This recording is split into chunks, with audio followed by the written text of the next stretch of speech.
जय जय नवल किशोर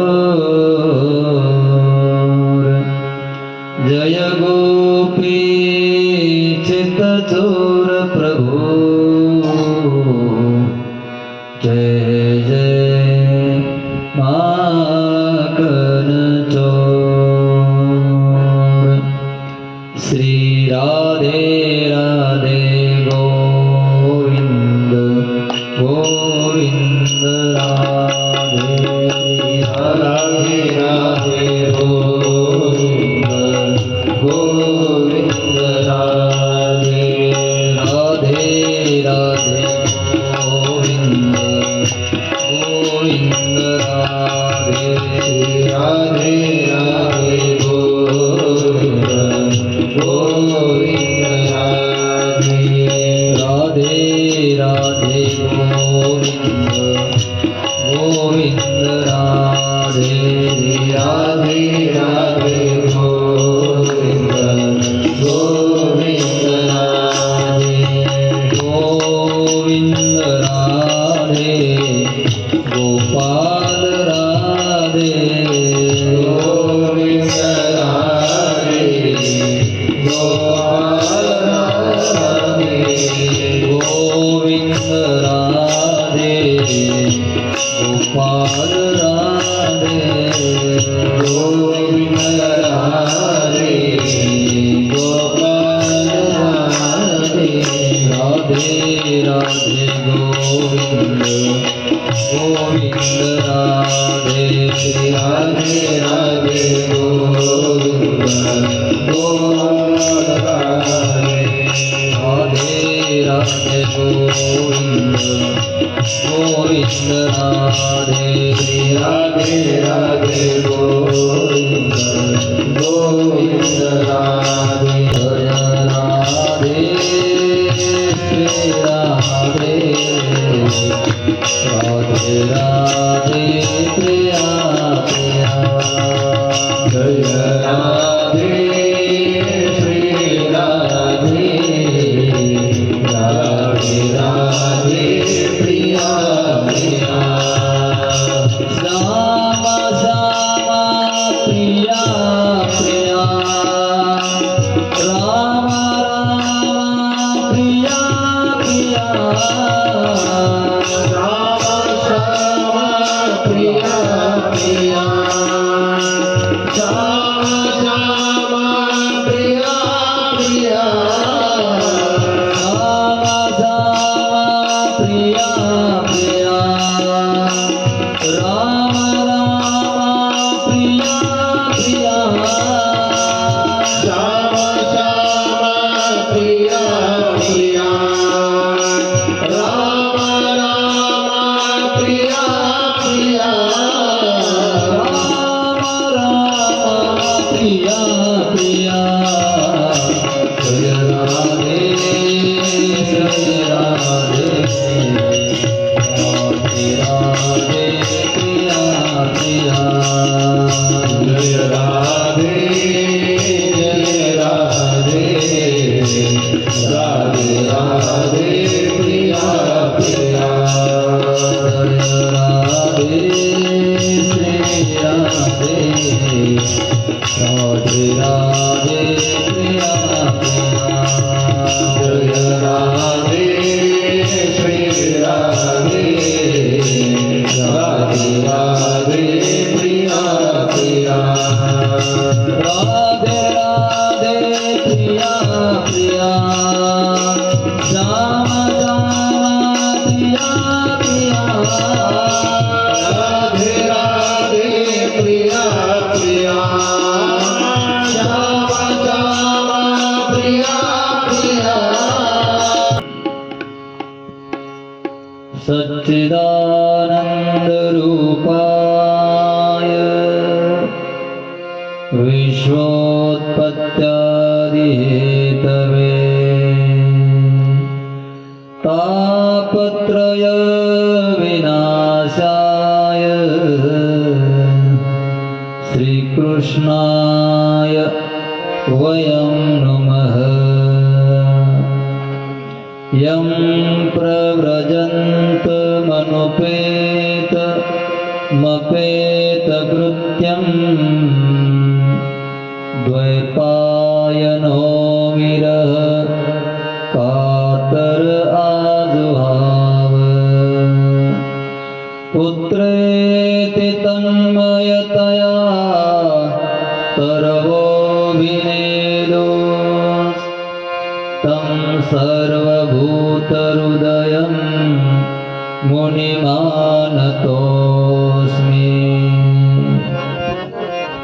भवानी शङ्करो वन्दे श्रद्धा विश्वासरूपिणो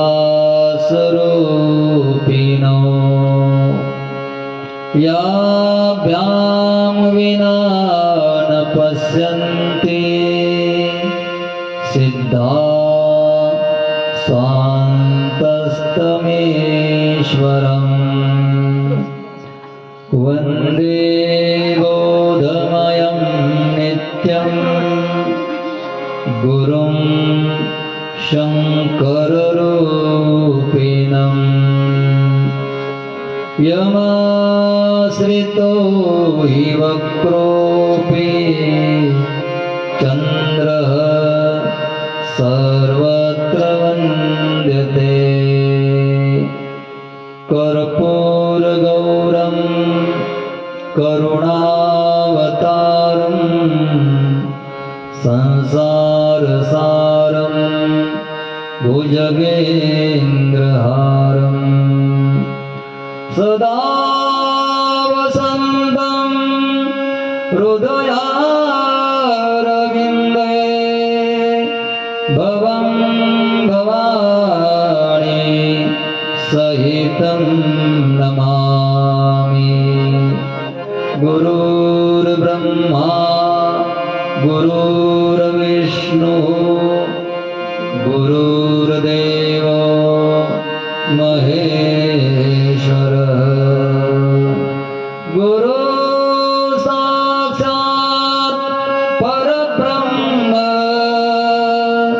तस्मै श्री गुरवे नमः बोलिए सद्गुरु भगवान की जय हनुमान जी महाराज की जय सुखदेव भगवान की जय ओम नमः पार्वती पतये हर हर महादेव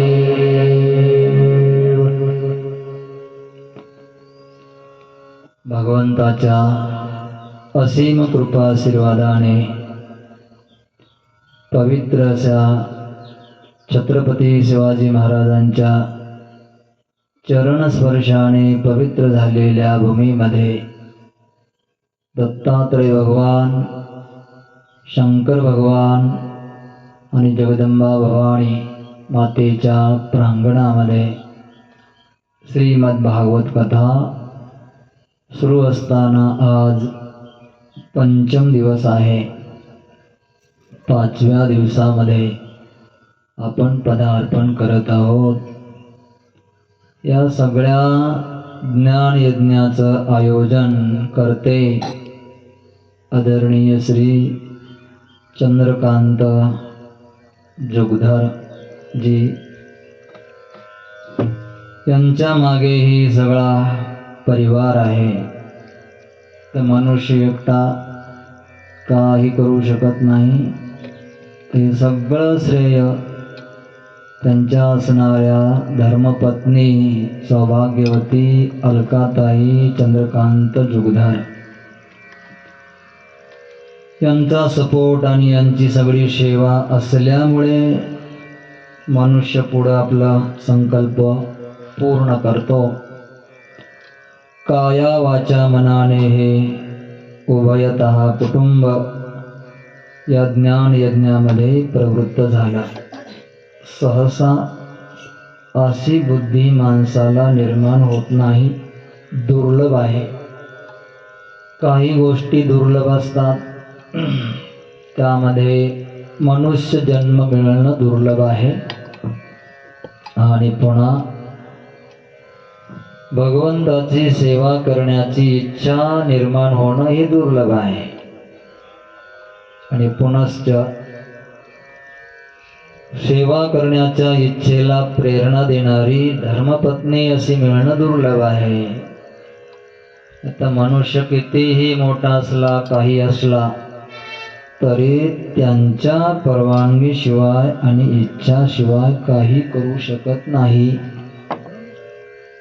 असं हे सकुटुंब, सपरिवार, मुलं, सुना आणि पत्नीसह जुजगर सरांनी हे आयोजन केलं. याच भगवान कृष्णाच्या जन्माच्या प्रसंगी 5व्या दिवशी आयोजन करणाऱ्याला, वक्त्याला आणि श्रवण करणाऱ्याला कथा पवित्र करते. वासुदेव कथा प्रश्नः पुरुषां स्त्रीं पुनातिः वक्तारं पृच्छकं श्रोतृं तत्पादशलिलं यथा. या सगळ्या यज्ञाचं श्रेय जातंय त्यांना. आपण निमित्त आहोत, आपण बोलावलं म्हणून आलो, सगळेजण बसले श्रवण करतात. वक्त्याला पवित्र करते कथा, श्रोत्यालाही पवित्र करते आणि पुनश्च आयोजन करणाऱ्यालाही पवित्र करते. सानंदं सदनं सुताश्च सुदीयः कांता मृदुभासिनी सन्मित्रं सुधनं सुयोषितिरति अज्ञापरा सेवकाः.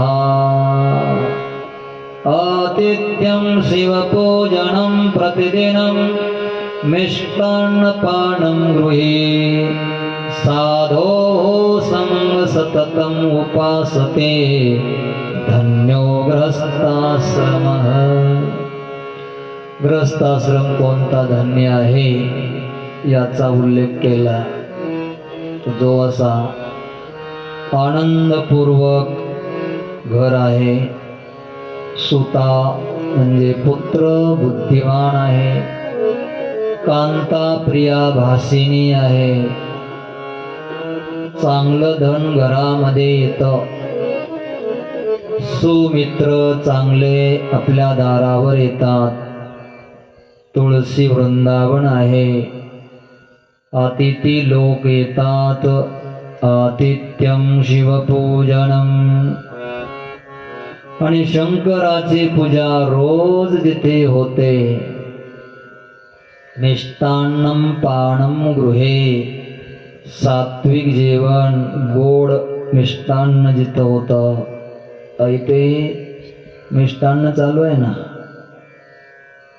पहिल्या दिवशी आपण जेवलो नाही, दुसऱ्या दिवशी जेवलो जिलेबी, तिसऱ्या दिवशी बुंदी, परत लाडू. आज काय आहे माहित नाही. आज काय बुंदी आहे. उद्या परत काही मिळेल. हे सगळं तिकडं त्या बसल्यात ना अन्नपूर्णा देवी, त्यांच्याद्वारे आहे. माताजीच्या द्वारे अन्नदान एक दोघांनी केलं, थोडं थोडं. काल अन्नदान झालं. दत्तात्रयजी विनायकराव जामदार. आनंद आहे. लोक किती आहे त्याला विशेष महत्व नाही, पण घेणारे किती आहेत त्याला विशेष महत्व आहे. काल तुळशीची माळ आहे, एका युवकाने घातली. थोडे परी निरे अविटते घ्यावे खरे. थोडं का असेना पण चांगलं घ्यावं आणि चांगलं असं घेऊन आपलं जीवन चांगलं जगावं, यासाठी ही भगवत कथा आहे. चला आपण चतुर्थ स्कंदामध्ये काल होतो. हिरण्याक्ष आलेला आहे. थोडक्यामध्ये पुढे चालायचं आपल्याला. हिरण्याक्षाला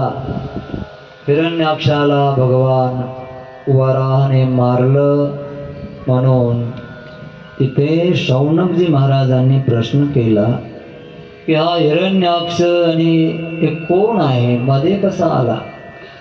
त्याने धरतीला उचललं, पाताळात नेलं, भगवान वराहाशी त्याने युद्ध केलं. एवढी शक्ती त्याच्यामध्ये कशी आणि तो इथे कसा आला, त्याची कथा जरा आम्हाला सांगा. तेव्हा सूतजी महाराज म्हणले, स्वर्गामध्ये वैकुंठ भवनामध्ये जय विजय द्वारावर आहेत. सनकादी महर्षी भगवंताचे लाडके प्यारे ब्राह्मण भक्त आहेत. त्यांना एकदा इच्छा झाली की देवाचं दर्शन करावं, म्हणून स्वर्गामध्ये आले. जय विजयांनी अडवलं. सनकादी महर्षींनी शाप दिला की तुमचं पतन होईल. नारायणाने हा संवाद ऐकला. नारायण पळत बाहेर आले. समजून सांगितलं, ब्राह्मण माझे हृदय आहे, तुम्ही त्यांना अडवलं, हा तुमचा अपराध झाला. पण हे ब्राह्मण देवता, माझे हे जय विजय सेवक आहे, त्यांची ही ड्युटी आहे, म्हणून त्यांनी अडवलं. तुम्ही शाप दिलेला आहे, पतन होईल असं सांगितलं, यांचा उद्धार कधी होईल हे पण सांगा.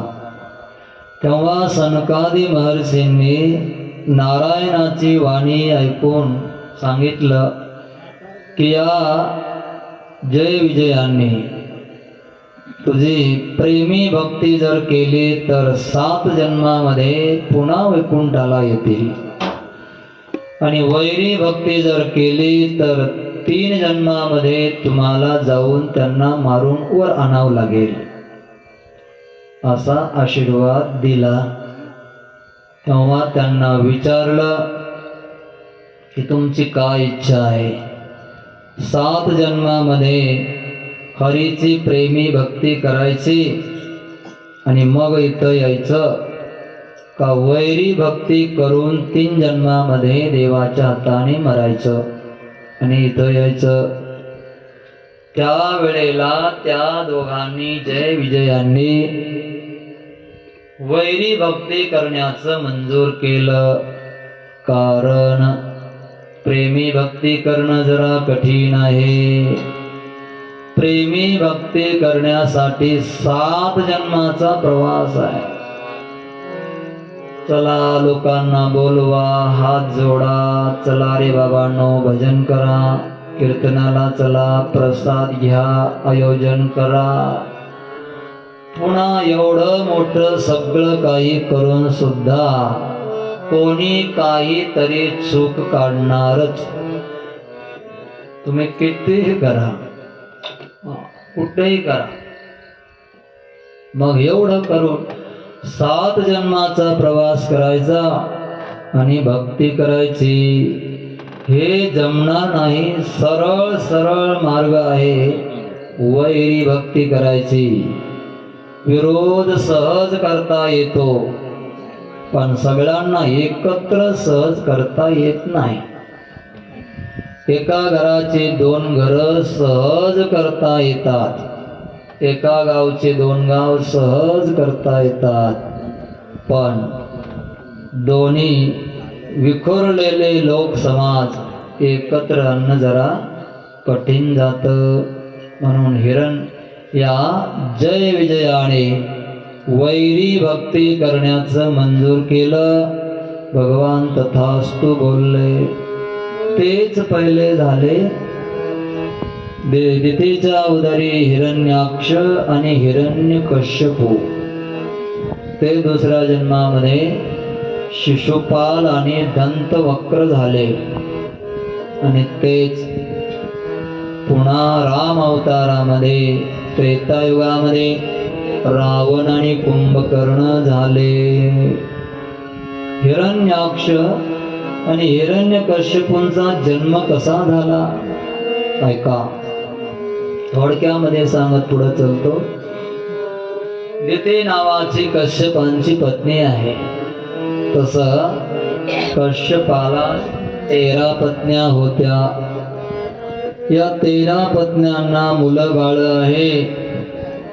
दितीला मुलं काही नव्हते म्हणून दितीला सौतींची इच्छा, ईर्ष्या झाली. मला पण पाहिजे म्हणून कश्यपाजवळ प्रार्थना केली. पण ज्या वेळेला प्रार्थना केली ती वेळ संध्या समय होता. संध्याच्या समयाच्या वेळी भगवान शंकर पार्वती सह गृहस्थी आश्रमाच्या दारावर येतात. देवी, ही वेळ चांगली नाहीये. तसं पाहायला गेलं तर तुझे माझ्यावर उपकार आहे. याम आश्रित्य इंद्रिय दुर्जयान इतर आश्रमै जयेम वयम हेलावीर दशुं दुर्गपतिर्यथा. ग्रस्त आश्रमामध्ये राहून तुझ्या आधारे काम, क्रोध, लोभ आदी विकार सहज जिंकले जातात. म्हणून तुझे माझ्यावर उपकार आहे. दोन्ही पद्धतीने नारीचे पुरुषावर उपकारच आहे. पुरुष मानत नाही ती गोष्ट वेगळी आहे. सगळी सेवा करायची कोणी? पत्नीने. सगळं घरातलं काम पत्नीने. स्वयंपाक करायचा पत्नीने, भाजी निसायची पत्नीने. रात्रीचं 12 वाजता आलं, खायला नाही भूक लागली, स्वयंपाक कोणी बनवायचा? पत्नीने. कपडे कोणी धुवायचे? पत्नीने. झाडलोट कोणी करायचे? पत्नीने. भांडे कोणी घासायचे? म्हणा ना, पत्नीने. सगळं काम करायचं पत्नीनं. हा, काय म्हणून करत नाही ते, सगळंच करते. या दृष्टीने पत्नीचे पतीवर उपकार असतात. घरी पाहुणे येऊ द्यायचे का नाही हे कोणी ठरवायचं? कळालं. पत्नीने. जर का तिने पाहुणेदारात आले आणि वरून डबा सोडून दिला तर समजायचं दुसऱ्या वेळेस तर आपण यायचं नाही. त्याच्यावरून समजतं ना, पुन्हा दारावर पाहुणे येतात, त्याचा अर्थ आहे पत्नी चांगली आहे. नाहीतर घरी नेणं अवघड. हॉटेलमध्ये जेवण करून वाट लावणारी माणसंही कधी कधी पाहायला मिळतात. घरी नेण्याची सोय नाही. सगळे उपकार त्या माता माऊलीचे आहे ना. शंकरालाही म्हणावं लागलं, धन्य धन्य गिरी राजकुमारी तुम समान नहीं को उपकारी. तुझ्यासारखा माझ्यावर उपकार करणारा दुसरा कोणी नाही जगामध्ये. आणि आहे त्रिकाल सत्य आहे. म्हणून माणसाने कथा ऐकली पाहिजे. कथा ऐकल्यावर थोडा सुधार झाला तर झाला. सगळ्यांनीच ऐकली पाहिजे. कथेमध्ये कोणाचा विषय निघत नाही. माणसाचा निघतो, स्त्रियांचा निघतो, मुलांचा निघतो, सगळ्यांचा निघतो. म्हणून कथा आवश्यक आहे जीवनाला. व्यथा कमी करायची असेल तर कथेचा आश्रय करावा लागेल. अन्यथा व्यथा समाप्त होणारच नाही. पण देवी, आता शंकर भगवान येणार म्हणून तू संयम ठेव. ऐकलं नाही दितीने. कश्यपाने इच्छा पूर्ण केली, आंघोळ केली, ओंकार जप करत बसले. दिती घाबरले. पतिदेव, माझ्याकडून अपराध झाला. शंकर माझ्या गर्भाला पतंत करणार नाही. देवी, शंकर दयाळू आहे, पतन नाही करणार. पण तुझ्या उदरामध्ये जे मुलं जन्माला येणार आहे 2, ते मुलं उपद्रव करणारे निर्माण होतील आणि त्यांना मारण्यासाठी देवाला अवतार घ्यावा लागणार आहे. याचा देवाच्या हाताने ते मरणार आहे, त्यांना मोक्ष मिळणार आहे. दितीला जरा बरं वाटलं की माझ्या मुलासाठी देवांना अवतार घ्यावा लागणार आहे परमात्म्याला, आणि त्याच्या हाताने माझ्या मुलांचा उद्धार आहे. हे ऐकून जरा दितीला बरं वाटलं. काही काल गेला आणि दितीने हा गर्भ आपल्या उदरामध्ये 100 वर्ष धारण केला. सुखदेव भगवान केवळ 12 वर्ष राहिले, पण हे 2 जे पुत्र आहे दितीचे, हे गर्भामध्ये 100 वर्ष राहिले. त्यांचं तेज असं वाढू लागलं. दितीने 100 वर्षानंतर या 2 मुलांना जन्म दिला. पहिला आहे हिरण्यकश्यपू आणि दुसरा आहे हिरण्याक्ष. असे 2 मुलाचे नाव ठेवले. वाढल्याबरोबर हे 2 मुलं असे जन्माला आल्याबरोबर वाढू लागले, मोठे पर्वताकार झाले. डोंगरे महाराजांनी यांचं चिंतन केलं. या दोघांना मारण्यासाठी देवाला 2 अवतार घ्यावे लागले. हिरण्याक्षाला मारायला वराह भगवंताने अवतार घेतला आणि हिरण्यकश्यपूला मारायला नृसिंह भगवंताला अवतार घ्यावा लागणार आहे. पुढं 7व्या स्कंदामध्ये घेतला त्याने. हे 2 जण लोभाचं प्रतीक आहे. रावण हा कामाचं प्रतीक आहे. रावण कुंभकर्ण हे कामाचं प्रतीक आहे. शिशुपाल दंतवक्र हे क्रोधाचं प्रतीक आहे. आणि हे हिरण्यकश्यपू हिरण्याक्ष हे लोभाचं प्रतीक आहे. ऐका, रामाला मारण्यासाठी राम पर्याप्त आहे, रावणाला मारण्यासाठी राम पर्याप्त आहे, कुंभकर्णाला मारण्यासाठी राम पर्याप्त आहे. काम आहे. कामाला मारायचं असेल तर केवळ एक अवतार पर्याप्त आहे. क्रोधाला मारण्यासाठी कृष्ण पर्याप्त आहे, पण लोभाला मारायचं असेल तर 2 अवतार घ्यावे लागतात. लोभ कामापेक्षा क्रोधापेक्षाही भारी आहे.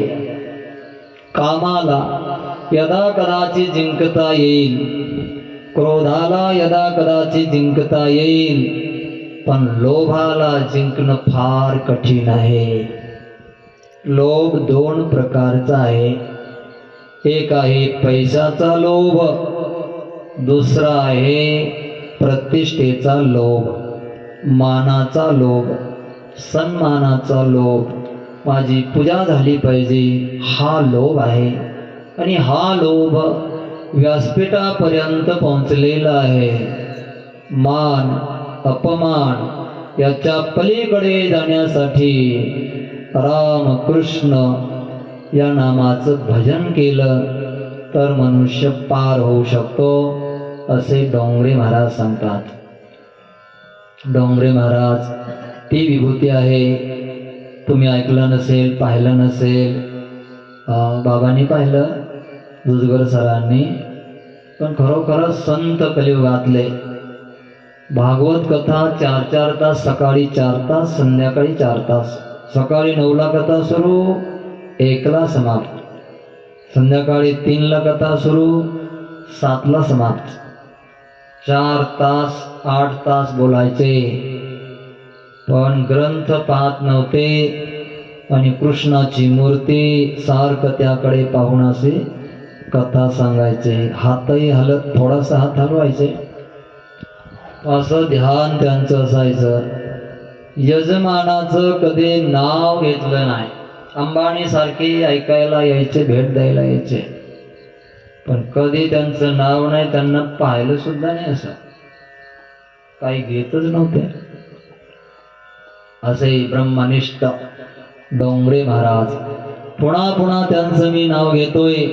आणि देह ठेवत असताना त्यांनी आषाढीच्या बहुतेक एकादशीला पहाटे स्नान पूजा करून ध्यानामध्ये असे कृष्णाला ठेवून बसलेले आहे. आणि असा देह ठेवला. झाकलिया हा सोडताय.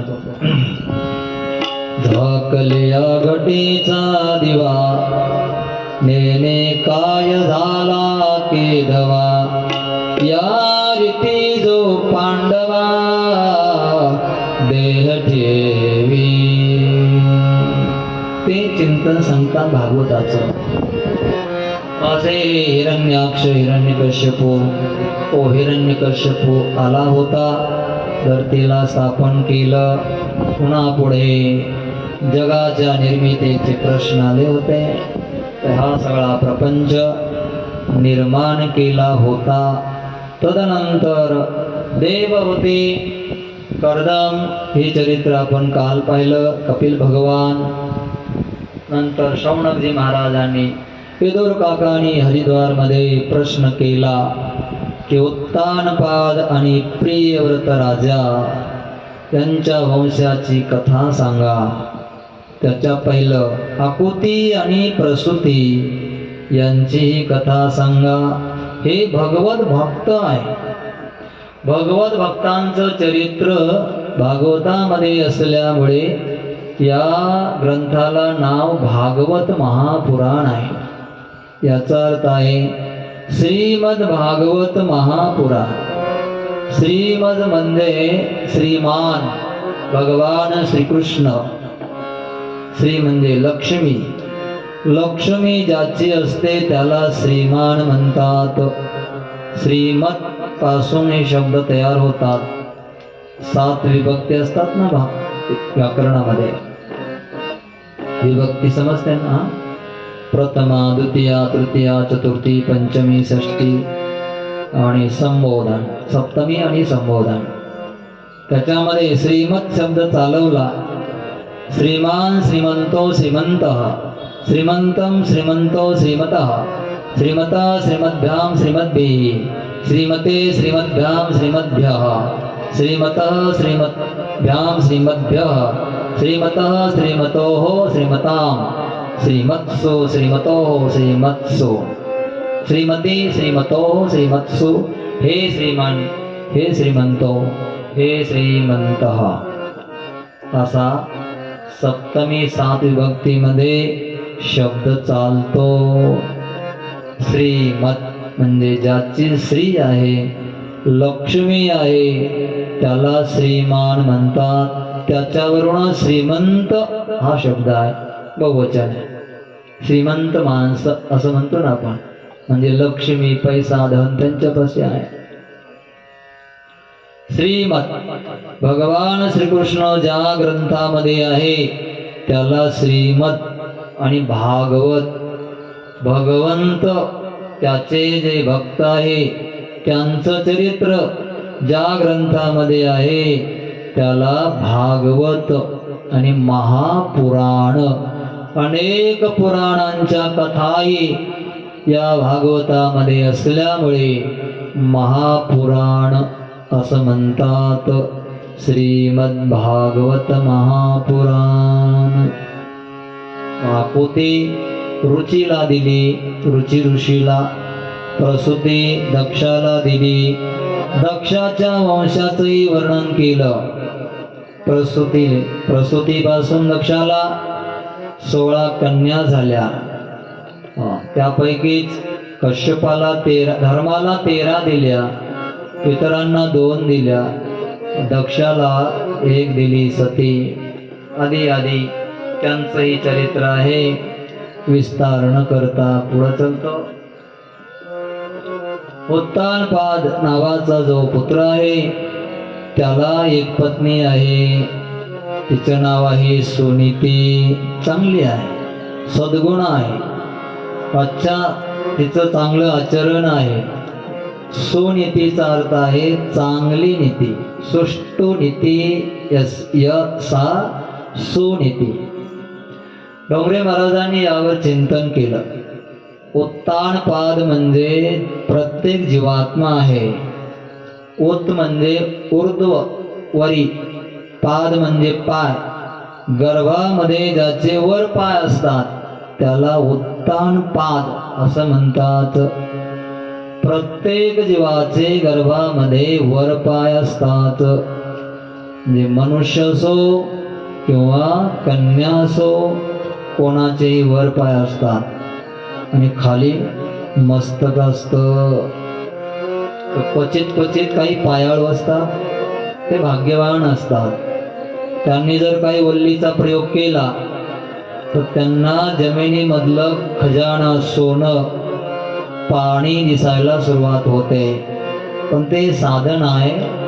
एक वल्ली असते, तिकडं आपण गेलोच नाही तर तुम्हाला कशाला सांगू.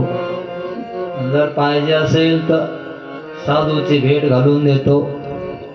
त्यांना विचारा, अनुष्ठान करा आणि फिरत राहा डोंगरामध्ये. सोन्याचा खजाना कुठे पाहायला सापडेल. उत्पाद म्हणजे वर पाय ज्याचे आहे असा उत्तानपाद राजा. त्याची सोनीती म्हणजे जीवात्मा आपण आहो सगळे उत्तानपाद. सोनीती पहिली राणी आहे म्हणजे चांगली नीती. वेदानं सांगितलं सत्यं वद धर्मं चर कलंजं मा भक्षयेत् सुरां मा पिब मा हिंसा सर्वा भूतानि अतिथी देवो भव मातृदेवो भव पितृदेवो भव. ही पत्नी दिली पहिली आपल्याला सोनीती. हिचा अंगीकार जर केला तर आनंदाने जीवन जगता येतं. सत्यं वद खरं बोला, धर्मं चर धर्माने चला, कलंजं मा भक्षयेत् मा म्हणजे नाही, कलंजम म्हणजे मांसाहार करू नका, सुरा मा पिब दारू पिऊ नका, मा हिंसा सर्वा भूतानी हिंसा करू नका कोणाचीच. हे सगळं सांगितलं. अतिथींची पूजा करा, धर्माने राहा, मातृपितृला देव समान माना, गुरुला देव समान माना. ही सुनीती दिली. एवढं जरी आपल्या जीवनात उतरविलं ना तर देवच आहात आपण. 18 पुराण साई शास्त्र पाहण्याची गरज नाही, पण एक एक धारण करण्यासाठी अख्खी जिंदगी जाण्याची वेळ येते तर एकही तत्व सापडायला प्राण जाण्याची वेळ येते ना. काही ना मरावं लागलं यासाठी, सत्यासाठी. हरिश्चंद्र राजा आहे ना, सोनीती ही पहिली वेदाने दिली. हा राजा उत्तानपाद असणारा एकदा फिरायला गेला बाहेर, शिकारीला गेला होता. एक त्याला स्त्री भेटली, तिचं नाव आहे सुरुची. सुंदर होती, दिसायला चांगली होती. या सुरुचीने राजाला पाहिलं, राजाने सुरुचीला पाहिलं, आकर्षण झालं. म्हणजे ही सुरुची कोण आहे? मनाला जे आवडतं आहे सगळं वाईट वागणं, ही सुरुची आहे. तिला राजाने स्वीकारलं, तिला घरी आणलं. तिने पाहिलं घरात पाऊल टाकल्याबरोबर कोणीतरी दिसते दुसरी एक. ती म्हणली राजाला, मला जर ठेवायचं असेल तर हिला बाहेर काढा तर मी राहते. राजाने या सुरुचीचं ऐकायला नको होतं, पण ऐकलं आणि सोनीतीला हात जोडून सांगितलं, देवी तू माझी मोठी राणी आहेस, तू समजदार आहेस, जरा तू गंगेच्या काठी राहिली तर बरं होईल. सोनीती म्हणली, काही हरकत नाही, मी राहते, मला झोपडी बांधून द्या. राजाने सोनीतीला गंगेच्या काठी झोपडी बांधून दिली. सोनीती तिथे राहू लागली. कळतंय ना थोडं थोडं? सुरुची म्हणजे मनाला वाटेल तसं वागणं. सुरुची तिला आणलं जीवात्म्याने घरामध्ये आणि सोनीतीला वाट लावलं गंगेच्या काठी, तिला झोपडी बांधून दिली. काही काल गेला, सुरुचीला पुत्र झाला. त्याचं नाव ठेवलं उत्तम. उत्तमचा अर्थ दोन प्रकारचा आहे. उत्तमचा अर्थ एक आहे श्रेष्ठ, आणि दुसरा अर्थ आहे उत्कृष्टतम अंधकार अज्ञान इति उत्तम. श्रेष्ठ अज्ञान त्याला उत्तम असंही म्हणतात. तो उत्तम पुत्र झाला. काही काल गेला. एकदा राजा फिरायला गेला शिकारीला. गंगेच्या काठी अंधार पडला म्हणून त्याला सहज आठवण आली, आपली सुनीती राणी आहे, तिला भेटायला जावं. झोपडीमध्ये गेला. राजाने तिथेच एक रात्र काढली. त्यापासून त्या सुनीतीला ध्रुव नावाचा पुत्र जन्माला आला. ध्रुव म्हणजे शाश्वत आनंद, कधीही न संपणारा. सुनीतीचा जर अंगीकार केला तर कधीही न संपणारा असा आनंद प्राप्त होतो. हा सिद्धांत आहे या कथेच्या मागचा. गेला राजा घरी. संसार सुरू झाला.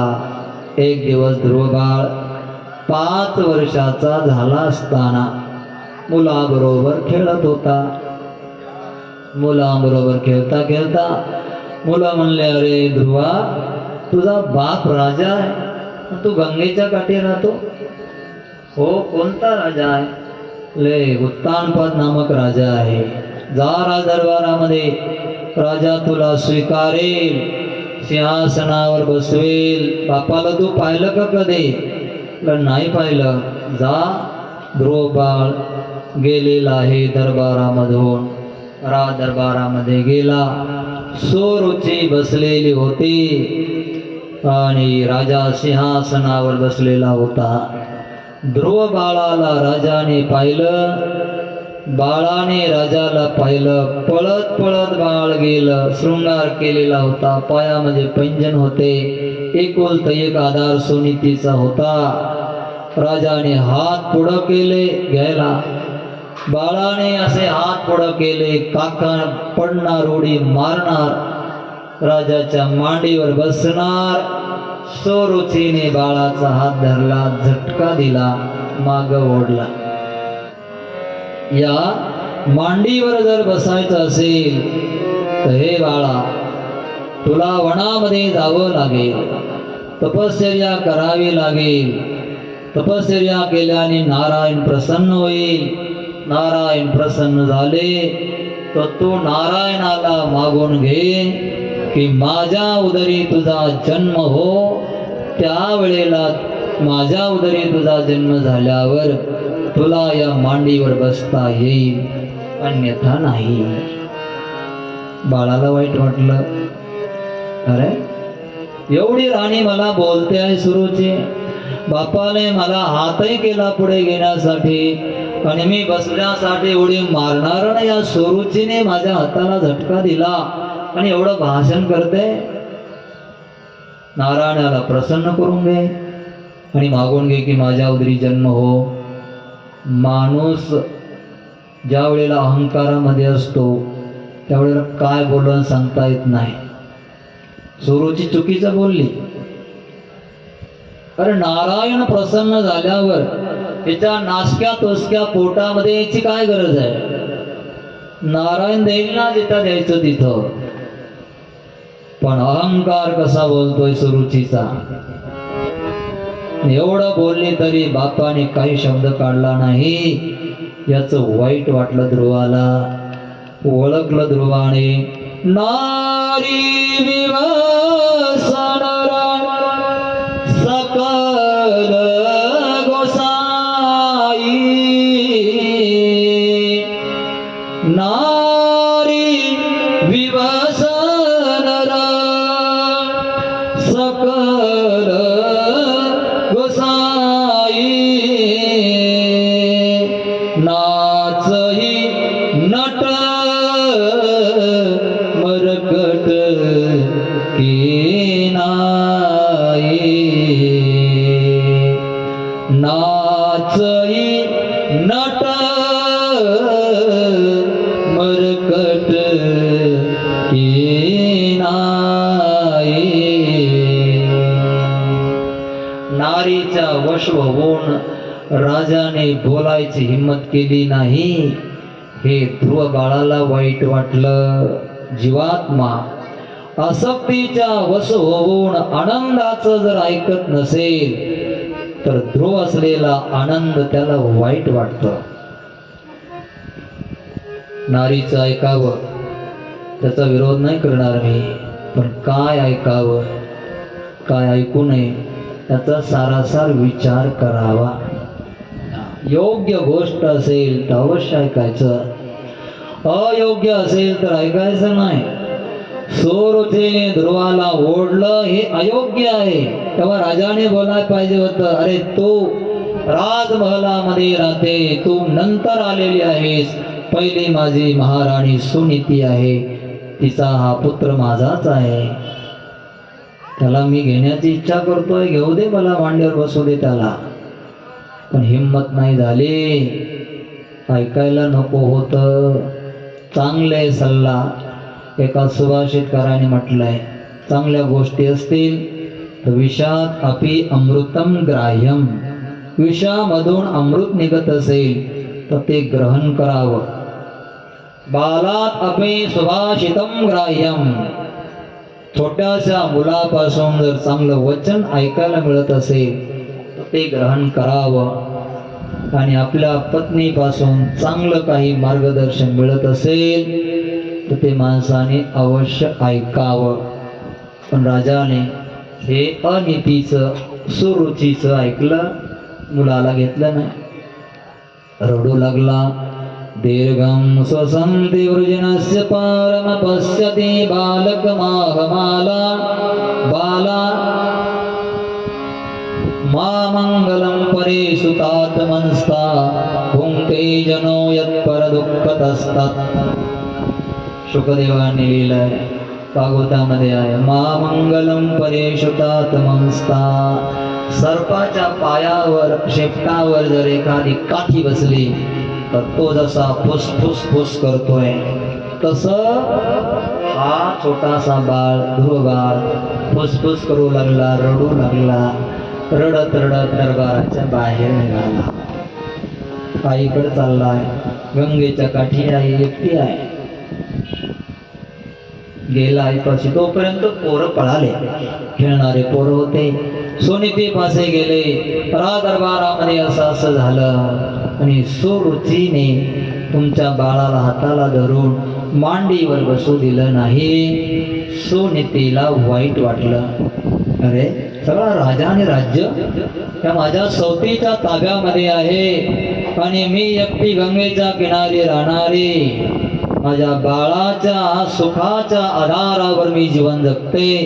हे कुलते एक बाळ माझं गेलं मांडीवर बसायला, हिच काय बिघडविलं माझ्या बाळाने. मनामध्ये वाईट वाटलं, पण मनातलं दुःख सुनीतीने मनातच ठेवलं.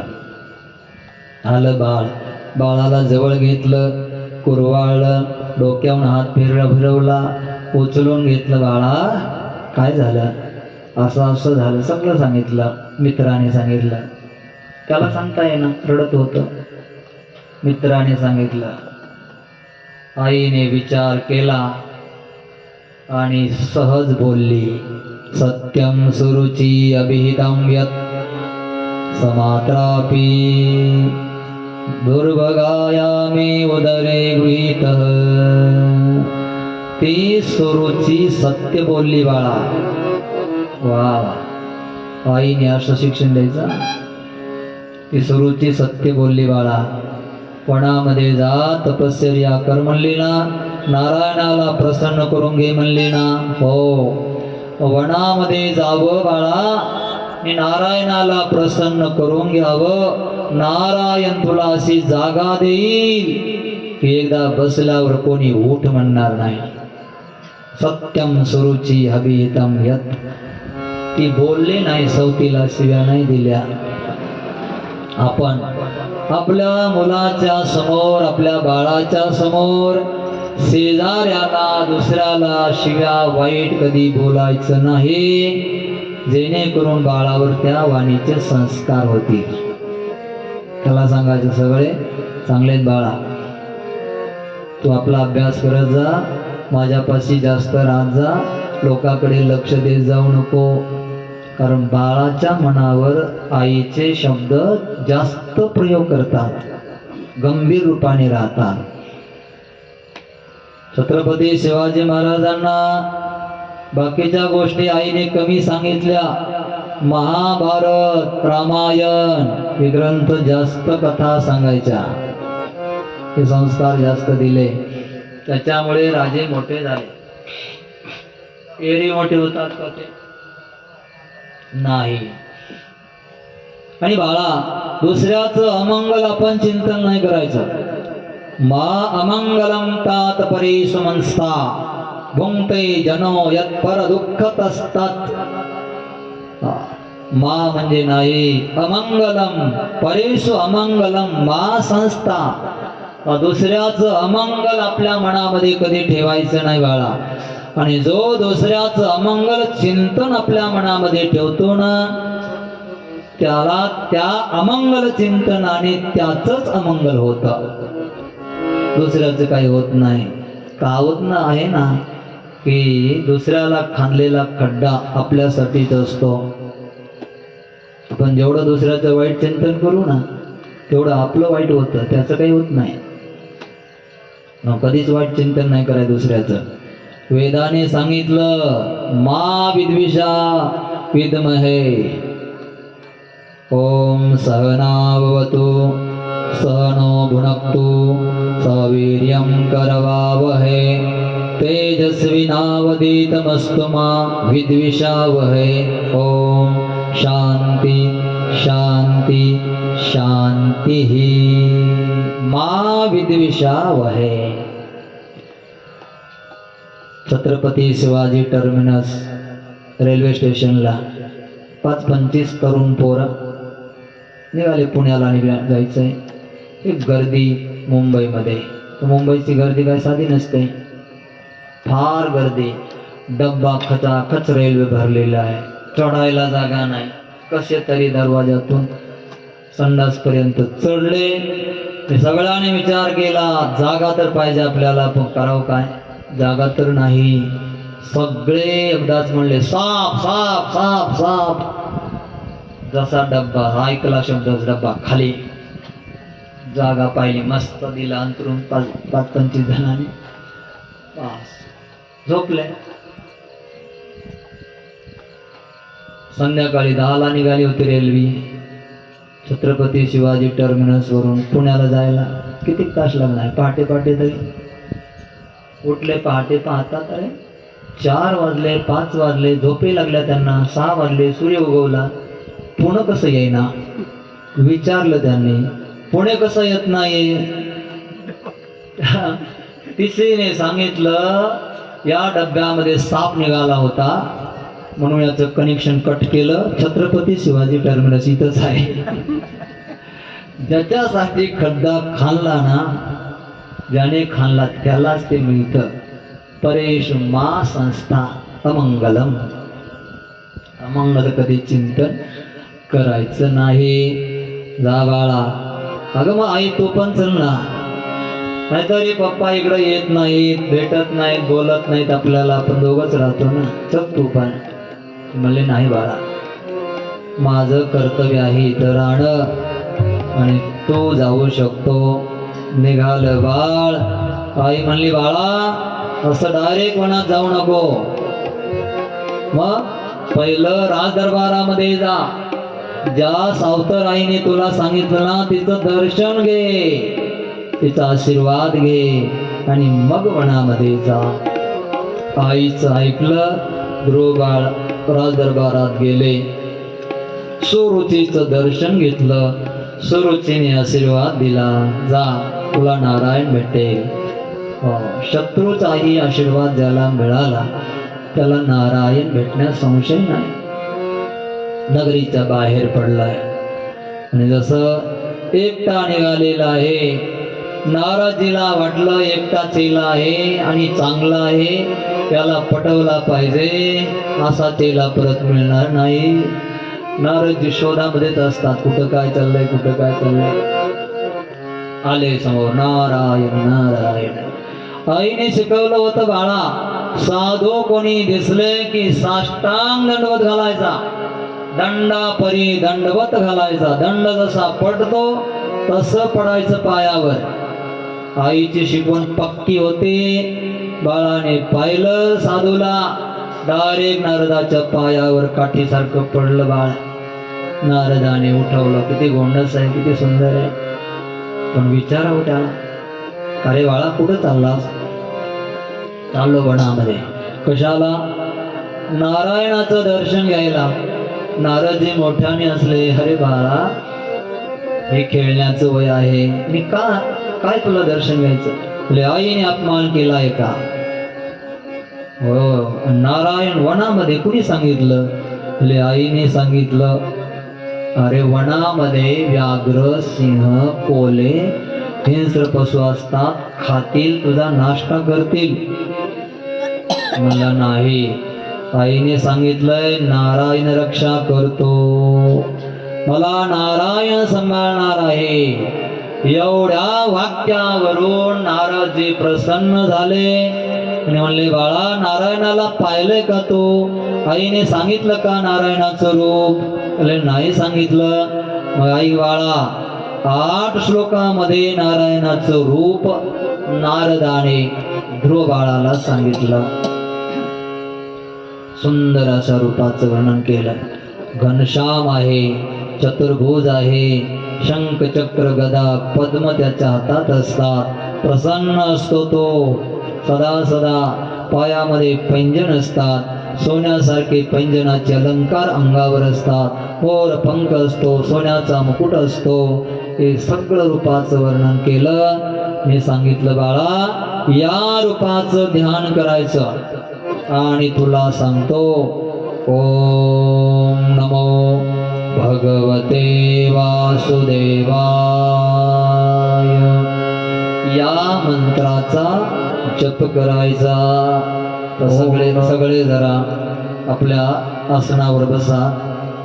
मी बसलो असं जरा टाईट, पाठीचा कणा सरळ करायचा, डोळे झाकायचे आणि सुंदर अशा मंगलमय वातावरणामध्ये पवित्र ठिकाणी नारायणाचा आपण नाम घेणार आहे बिना वाद्याचा।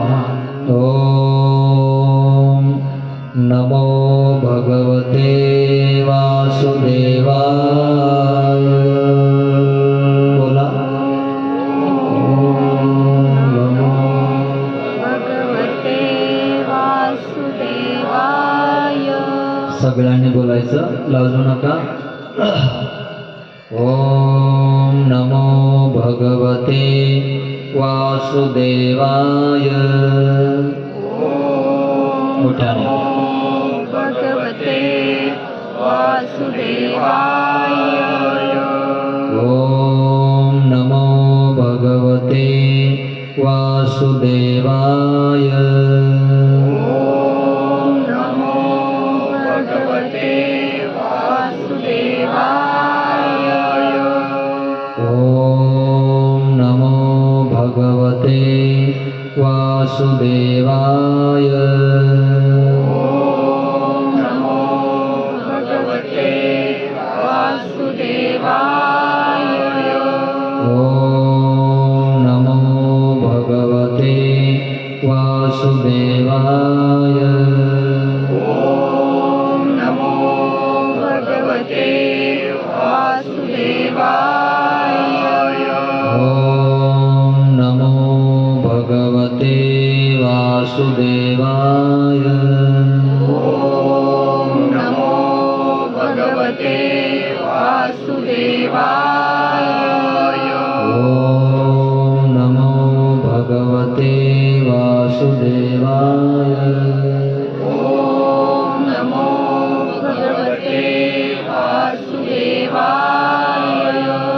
ओम नमो भगवते वासुदेवाय,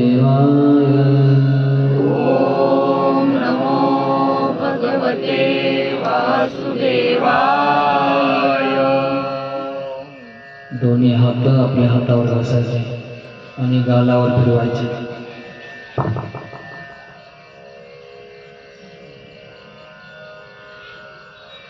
असं रोज सकाळी 15 ते 20 मिनिटं करायचं. अगदी शांत मन होतं, शांत. ध्रुव बाळाने हा मंत्र घेतला. नारदजीने सांगितलं, इथून तू पुढे यमुनेच्या किनारी वृंदावनामध्ये जा, तिथे देवाचं ध्यान कर आणि हा मंत्र अखंड मुखामध्ये अहोरात्र जपत राहा. ध्रुव बाळाने तसंच केलं. गुरुच्या वचनाला मानून वनामध्ये ध्रुव बाळ गेले. 6 महिन्यामध्ये भगवंताचं दर्शन झालं आणि ध्रुवाच्या इच्छाप्रमाणे दर्शन करून झाल्यावर मागायला सांगितलं. बोले मला काही मागता येत नाही, तुम्ही द्याल ते.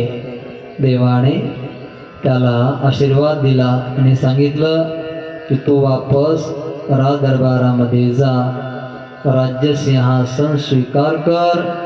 तुला मी तदनंतर असं ठिकाण देईल की ज्या ठिकाणाहून तुला कोणी ऊठ म्हणणार नाही. परीक्षित महाराजांनी प्रश्न विचारला की भगवंताचं दर्शन झाल्यावर सुद्धा ध्रुव बाळाला पुन्हा राजधानीकडे का पाठवलं, संसारामध्ये पुन्हा का पाठवलं? सुखदेव भगवंताने उत्तर दिलं की हे राजन, जर ध्रुव बाळाला दर्शन दिल्यावर तिथेच मोक्ष करविला असता तर ध्रुव बाळाच्या मनामध्ये इच्छा होती की राजसिंहासनावर मांडीवर बसायचं आहे, म्हणून वनामध्ये आला होता. त्याला अर्थभक्त म्हणतात. म्हणून भक्ताची इच्छा पूर्ण केल्यावर त्याला पुन्हा मोक्ष देणं हे सरळ राहील. म्हणून देवाने त्याला पुन्हा संसारामध्ये पाठवलं. नारदजीला समाचार मिळाला. नारदजी नगरीमध्ये आले. राजाला सांगितलं, राजन, तुमच्या मुलाने भगवंताची प्राप्ती केली आहे, स्वागतासाठी तुम्ही तयार राहा. हत्तीनीला सजवलं. राज दरबार सगळा सजवला. मिरवणूक काढायची आहे म्हणून सगळे लोक एकत्र झाले. ध्रुव बाळ देवाची प्राप्ती करून नगरीमध्ये आला. ज्या वेळेला हे सगळे राजदरबारातले लोक समोर आले त्यावेळेला पहिलं सुरुचीचं दर्शन ध्रुवाने घेतलं, कारण हिच्यामुळं मला देवाची प्राप्ती झाली. राजाने आपल्या बाळाला काकेवर घेतलं, हत्तीवर बसवलेलं आहे. सुनीती या बाळाला पाहून भाव विभोर झालेले आहे. भावपूर्ण वातावरण झालं. नगरीमध्ये मिरवणूक काढली. सिंहासनावर ध्रुव बाळाला बसवलं. आईचं दर्शन ध्रुव बाळाने सगळ्याच्या नंतर घेतलं. सुनीती परिपूर्ण झाली. सुनीती राजदरबारामध्ये राहते. राजाने दोन्ही राण्यांसाठी निवासस्थान दिलेलं आहे. ध्रुव महाराज आता राजा झाले. काही कालाने सुनीती आणि हा असणारा राजाने वानप्रस्थाश्रम ग्रहण केला. राजाच्या दरबारामध्ये ध्रुव बाळाचं लग्नही झालं. भ्रमी नावक एका कन्येशी ध्रुवाने लग्न केलं. परिवारही मोठा झाला.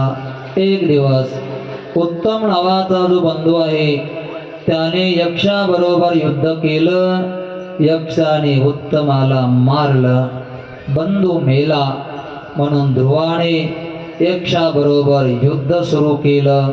एवढ्यामध्ये स्वयंभुव मनू आले आणि सांगितलं, अयं हि मार्गो न साधूनां ऋषिकेशानुवर्तिनां.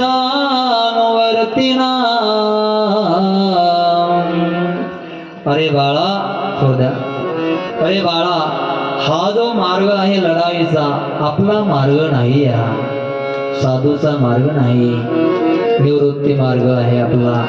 निवृत्त हो, सगळं सोडून दे. ध्रुवाने आपलं राजसिंहासन आपल्या मुलांना दिलं. राजा झाले. आता वय होत चाललेलं आहे. कमंडलू हातामध्ये घेतला आणि ऋषिकेशला गंगेच्या किनारी गेले. तिथं आसन लावलं, देवाचं ध्यान केलं. भगवंताचं आसन लावून ध्यान केल्याबरोबर गंगेच्या प्रवाहाचा आवाज आला. आवाज आल्याबरोबर ध्रुव महाराज तिथून उठले. एवढ्यामध्ये गंगा प्रगट झाली. बोलिये गंगा मैया की जय. जहाँ से प्रगट भई गंगा, गंगा जहाँ से प्रगट भई गंगा,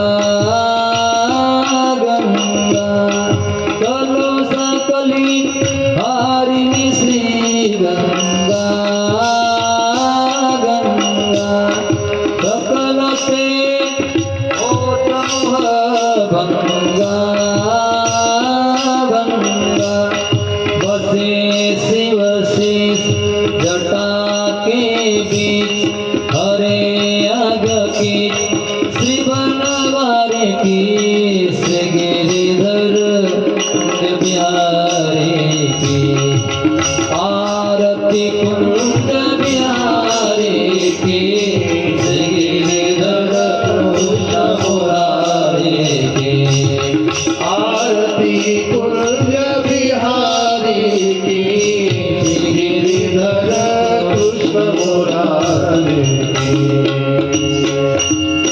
भारत माता की जय. गंगा मैया की जय. सब संतन की जय.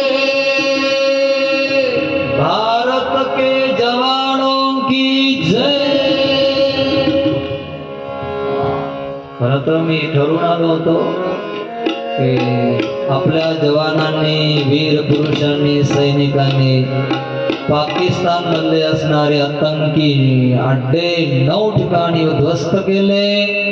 त्यासाठी त्यांना मनापासून अभिनंदन आहे.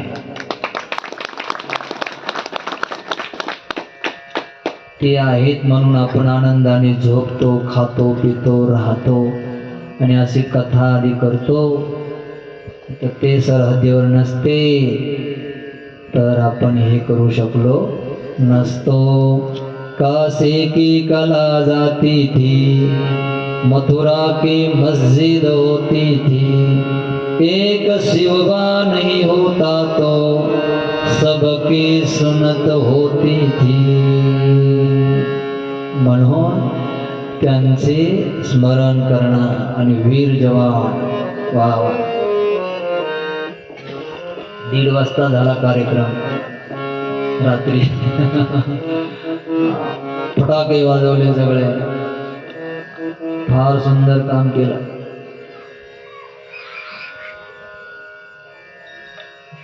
काय चाललं होतं आपलं? अयम मी मार्गो न साधूनाम. म्हणून हे ध्रुव महाराज गंगे किनारे गेले. गंगा भारत की पहचान है, गौ माता भारत की पहचान है और वीर जवान भारत की पहचान और प्राण है. ये प्राण है. साधू भारत की पहचान है. गंगा म्हणते ध्रुव महाराज, तुमच्यासारखे साधू आमच्या किनारी येऊन तपश्चर्या करतात म्हणून आम्हाला तीर्थत्व येत असतं. तुम्ही इथून जाऊ नका, तुम्ही इथेच राहा. माते, तुझ्या पाण्याचा खळखळाटचा आवाज माझ्या ध्यानामध्ये विक्षेप करतोय.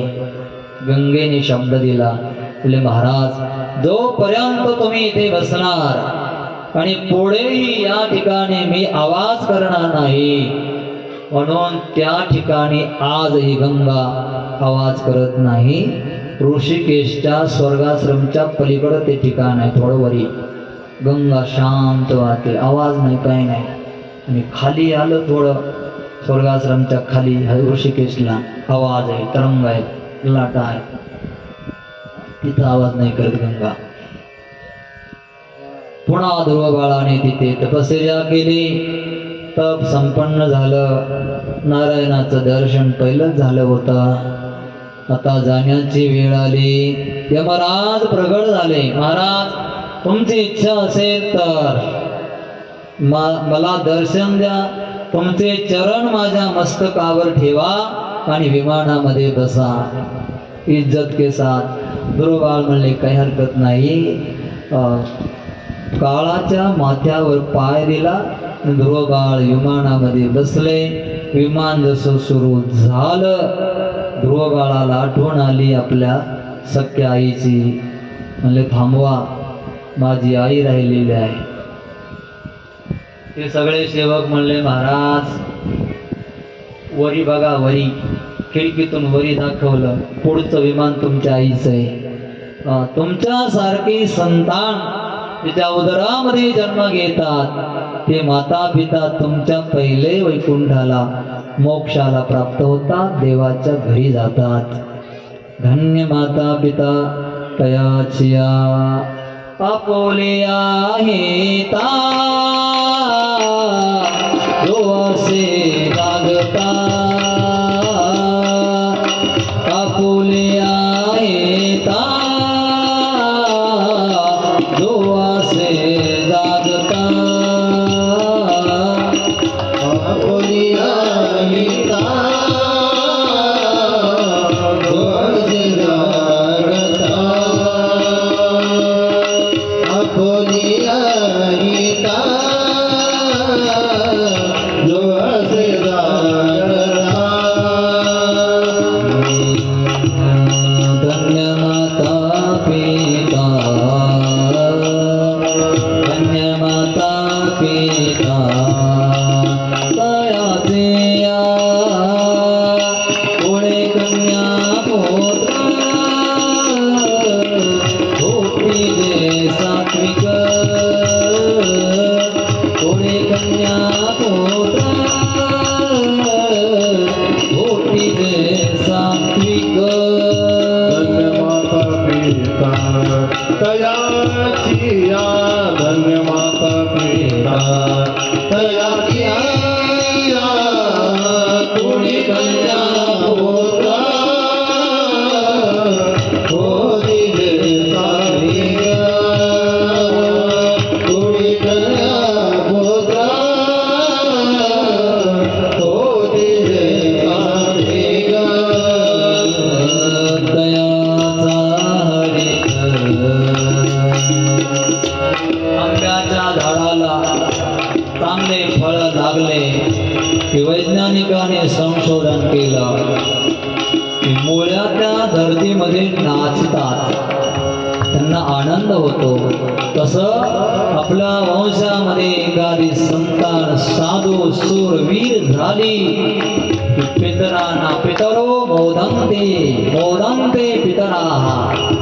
पितरांना आनंद वाटतो, देवांना आनंद वाटतो. तयाचा हरित, तयाचा हरित वाटे देवा. पुढे कन्या पुत्र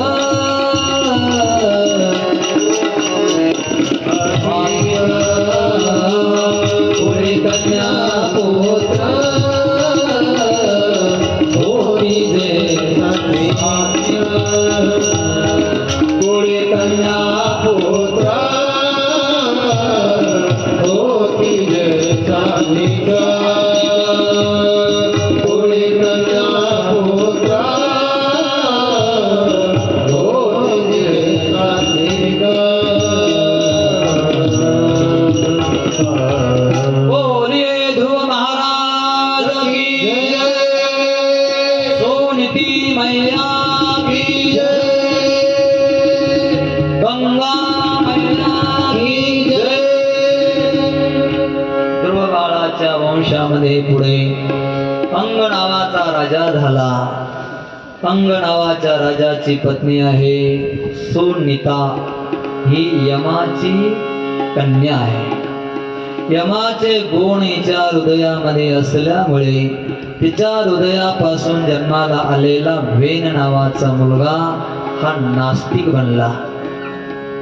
बाप चांगला आहे, अंग राजा चांगला होता, सुनीता ही पण चांगली होती. यज्ञाचा प्रसादही त्यांनी खाल्ला होता.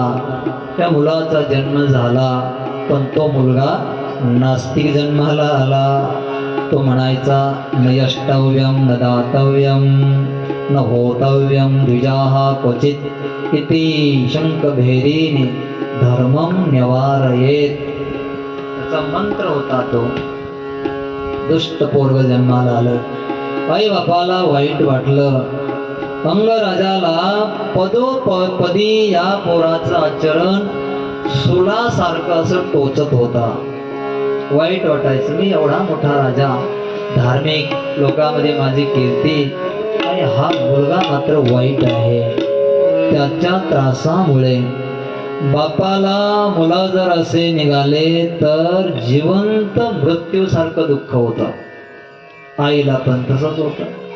आणि संसारामध्ये सुख कोणतं आहे? दुसरा 3 सुख आहेत संसारामध्ये. एक श्लोक आहे, नाही तर संसार हा संसार विषवृक्षस्य अमृतो उपमेत्वे फले. 2 फळं सांगितली. विष्णूची भक्ती एक आहे आणि विष्णूच्या भक्ताचा संग. आणि दुसरा श्लोक आहे की 3 प्रकारचं सुख आहे संसारामध्ये. माणसाला म्हणा, आईला म्हणा, हे झाले 2. आणि पुत्र कलत्रंच अपत्यांच. आणि विष्णूची भक्ती. कलत्र म्हणजे आपल्या परिवाराचं सुख आणि आपल्या मुलाचं सुख आणि भक्तीचं सुख. हे 3 प्रकारचं सुख संसारामध्ये आहे, अन्यथा सुख नाही संसारामध्ये. म्हणून म्हणावं लागलं संसार दुःख मूळ चहूकडे हिंगळ, विश्रांती नाही कोठे रात्रंदिवस तळमळ. अंग राजा धार्मिक असताना वेन नास्तिक आहे. अंगराजाने विचार केला नको या संसारामध्ये राहणं, जंगलामध्ये जावं. निघून गेले जंगलात, एकटेच गेले. राहिले गुफामध्ये बसायचे रात्रभर. दिवसा गुफेमध्ये, रात्रीचं बाहेर यायचे, भगवंताचं चिंतन करायचे. मंत्री लोक शोधू लागले, कुठं गेले राजा? सगळे धरती छानली पण राजा मिळाला नाही. कसा मिळेल? गुफेमध्ये दिवसा, रात्रीचं बाहेर यायचे, भजन करायचे. आपलं आत्मकल्याण त्यांनी करण्याचा निश्चय केला. इकडे मंत्र्याने राजाचा मुलगा राजा असावा म्हणून वेनाला राजा बनवला. आणि वेनाला जसा राजा झाला त्याने घोषणा केली न होतव्यम न दातव्यम न यष्टव्यम इति भेरी घोषेन धर्मम निवारयत. कोणी हवन करायचं नाही, कोणी मंदिर बांधायचं नाही, कोणी दान करायचं नाही, भजन करायचं नाही. बस त्याने घोषणा केली. काही काहीच्या घोषणा वेगळ्या, ज्याला जे आवडतं त्याची ती घोषणा. आदित्यनाथ मंत्री झाले, घोषणा केली. मांस मच्छी हवे रोडला सोडून आतमध्ये. ऋषी मुनी त्रस्त झाले, अरे हे काय आहे? जर तू बंद केला तर पाऊस पडणार नाही. यज्ञ जर बंद केला पाऊस नाही पडायचा. आणि पाऊस बंद झाला तर अन्नधान्य मिळणार नाही. अन्नधान्य नाही मिळालं तर प्रजा कशी राहणार? हे बरोबर नाहीये. त्याला राग आला, वेण आला. त्याने ऋषी मुनीला अपशब्द बोलला. ऋषींना राग आला, अंगठा ठेवला डोक्यावर आणि प्राण गेला त्याचा. निष्प्राण देह पडला, निघून गेले. प्रजा परत व्याकुल झाली. राजा बिना राष्ट्र चालणार नाही. मग पुन्हा ऋषी मुनींना बोलावलं. ऋषी मुनींनी या देहाचं मंथन केलं, संघर्षण केलं. त्या देहापासून पृथू आणि अर्ची असे जोडवत जन्माला आलं. दोघांचा विवाह झाला. त्यांनी संसार चांगल्या प्रकारचा सुरू केला. पृथ्वी राजाने या धर्तीवर असणारे सगळे जे पर्वत आहे विखुरलेले होते, जिथं तिथं होते. त्या पर्वतांना एका बाजूला हिमालयामध्ये स्थापन केलं आणि सपाट धरती सगळी केली. यावर माणसाने पेरणी करावी, अन्नधान्य निर्माण करावं आणि आपली उपजीविका चालावी अशी घोषणा केली. बराच काल गेला तरी धरती मैया बीज पेरलं की बीज देत नाहीये, उगवतच नाही. काय पाऊसही पडायचा पण उगवत नाहीये. कोणतंही बी लावलं की उगवतच नाही. ऊस लावला काहीच नाही, कोंब नाही, काही नाही, काही नाही, फक्त गवत यायचं. आता गवत माणसं खाणार, माणसं त्रस्त झाले. प्रजा राजाकडे गेली, महाराज जे आम्ही पेरू ते धरती मैया काही देत नाही. राजाला राग आला, धरतीकडे पाहून गदा हातामध्ये घेतली. हे वसुदे त्वाम वदिष्यामि, तुला मी मारणार आहे, बोल का बीज उगवत नाहीये. धरती स्त्रीच्या रूपामध्ये प्रगट झाले. बोलिये धरती मैया की महाराज माझा दोष नाही हा. मग तुमचे जे पूर्वज होते त्यांनी यज्ञ बंद केला. तुमचे वेन महाराज त्यांनी यज्ञ बंद केल्यामुळे मी सगळं बीज पाप झालं त्याचं, त्यामुळे मी सगळे बीज माझ्या उदरामध्ये धारण केले. पापी जर राजा जन्माला आला तर अशी दशा होते. दुष्काळ पडतो, पाऊस पडला, दुष्काळ पडला की घरामधलं बी माणसं पेरतात. पेरलं की 15-20 दिवस पुन्हा पाऊस पडत नाही. उगवलं, जळून गेलं, पुन्हा थोडा पाऊस पडतो, पुन्हा आणा दुकानामधून, पुन्हा पेरलं, उगवलं, पाऊस बंद. पापी जर माणसं जन्माला आले तर धरती मैया प्रकृती असं करते, त्याला दुष्काळ असं म्हणतात. पापी कोण आहे? जायतीकडे पिढी लोका, जोडी भांडवल तुमका, थोर झाला चुका, वर का नाही घातली. पाप पाप म्हणजे काय? कोणतं पाप आहे? व्यासाने सांगितलं अष्टादश पुराणामध्ये, दुसऱ्याला त्रास देणं हे पाप आहे आणि दुसऱ्याला सुख देणं हे पुण्य आहे. अष्टादश पुराणेषु व्यासस्य वचनं द्वयम्, परोपकारः पुण्याय पापाय परपीडनम. परोपकाराने पुण्य आहे आणि परदुःखाने पाप आहे. राजाने असं केलं म्हणून मी बीज माझ्यामध्ये धारण केलं. महाराज पुन्हा तुम्ही माझं मंथन करा, ज्याला जे पाहिजे ते मी द्यायला तयार आहे. सगळे या आणि तुम्ही माझं मंथन करा. गायीचं रूप धारण केलं पृथ्वीने. राजाने संकल्पना केली, वैश्य ब्राह्मण शूद्र सगळे आले आणि तिथे आपली आपली भावना केली. गायीपाशी बसलेले आहेत. सोनं पाहिजे सोनं मिळेल, बीज पाहिजे बीज मिळेल, सगळं मिळालं. नाही तर कल्पना करा, बीज नव्हतं,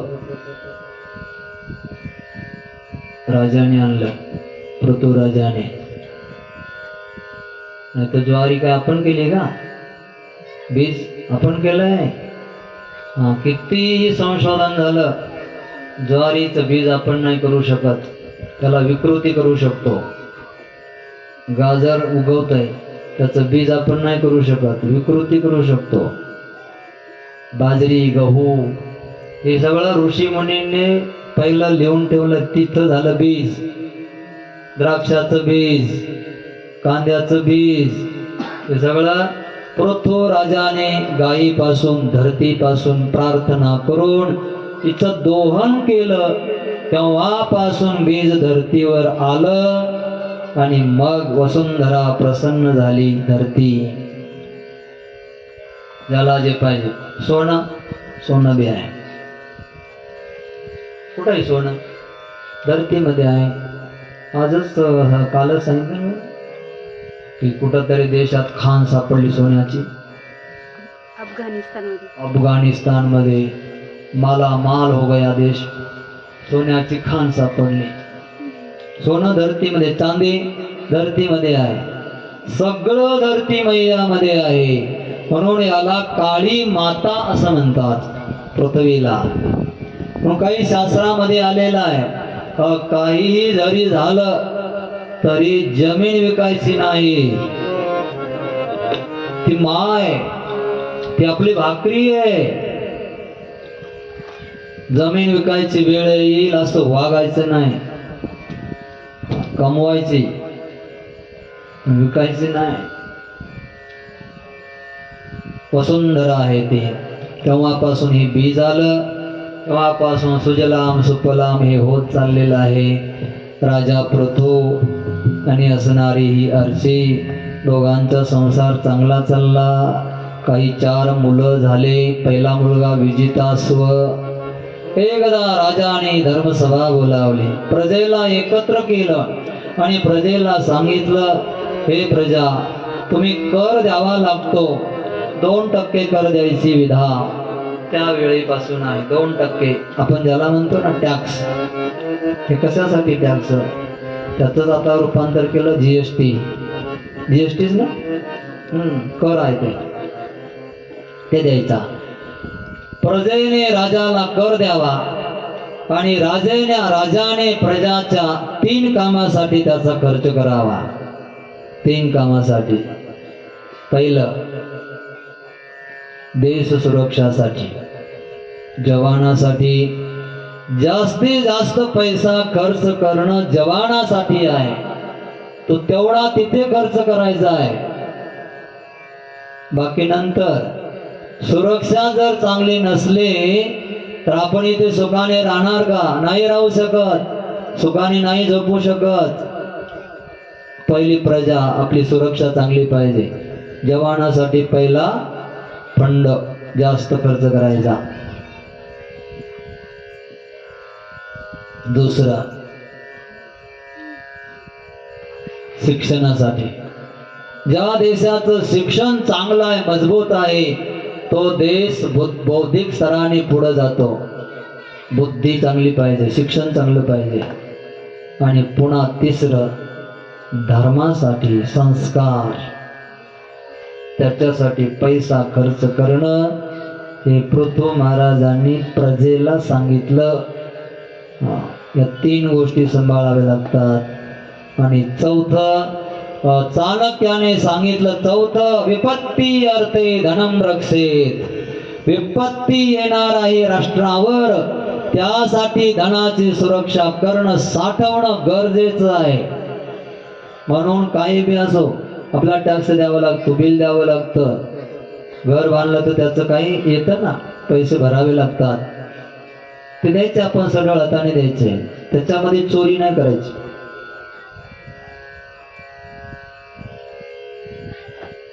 परत विपत्ती अर्थेचा अर्थ घेतला, रोगराई आल्यावर धनाचा उपयोग करायचा राजाने. रोगराई आली, कोविड आला, धनाचा उपयोग करावा लागेल. शिक्षा चांगली, आरोग्य चांगलं असेल, सुरक्षा चांगली असेल, धर्म संस्कार प्रजेमध्ये चांगले असतील तर न्यायालय आदी अपराध कमी होतात, हत्या आदी अपराध कमी होतात, संस्कारी जर असले तर. यासाठी खर्च करायचा. यः उद्धरेत करम राजा प्रजानाम, आवाज द्या, यः उद्धरेत करम राजा प्रजानाम शमलम भुंक्ते. लोकांनी ऐकून घेतलं, तसा तसा कर देऊ लागले. एक वेळेस यज्ञ चालू असताना इंद्र आला या पृथ्वीराजाच्या यज्ञामध्ये. घोडा अपहरण करून गेला. त्या घोड्याला परत आणलं विजितास्व मुलाने. परत इंद्राला कपट्याचं रूप धारण करून संन्यासाचं रूप धारण केलं. परत घोडा चोरला, परत विजितास्व गेला, परत घोडा सोडला, परत इंद्राने संन्यासाचं रूप धारण केलं. त्यावेळेला पृथू महाराज उठले आणि इंद्राला पकडून आणलं मारणार. एवढ्यामध्ये नारायण प्रगट झाले. बोलिये नारायण भगवान की जय.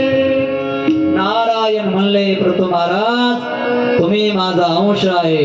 राजा देवाचा अंश असतो, ब्राह्मण देवाचे अंश असतात, साधू देवाचे अंश असतात. 72 प्रकार 75-72 प्रकारची विभूती गीतेमध्ये सांगितली. राजे तुम्ही माझे अंश आहात, इंद्र माझा अंश आहे. दोघांची मित्रता असायला पाहिजे, दोघांचं वैर नको आहे. पृथ्वी महाराज म्हणले यांनी माझ्या घोड्याची चोरी केली ते केली, संन्यासाच्या रूपामध्ये केली, म्हणून मी यांना पकडून आणलं आहे. तुम्ही म्हणत असाल तर सोडून देतो. सोडून दिलं. नारायण प्रसन्न झाले. या पृथ्वीराजावर बोले मागा काय पाहिजे तुम्हाला? बोलले नाम स्वर्ग, न मला स्वर्ग पाहिजे न मला मोक्ष पाहिजे, मला तर एकच द्या महाराज. हे नारायण भगवान, मला 10,000 कानाचं बळ द्या की तुमची मी हरिकथा ऐकेल.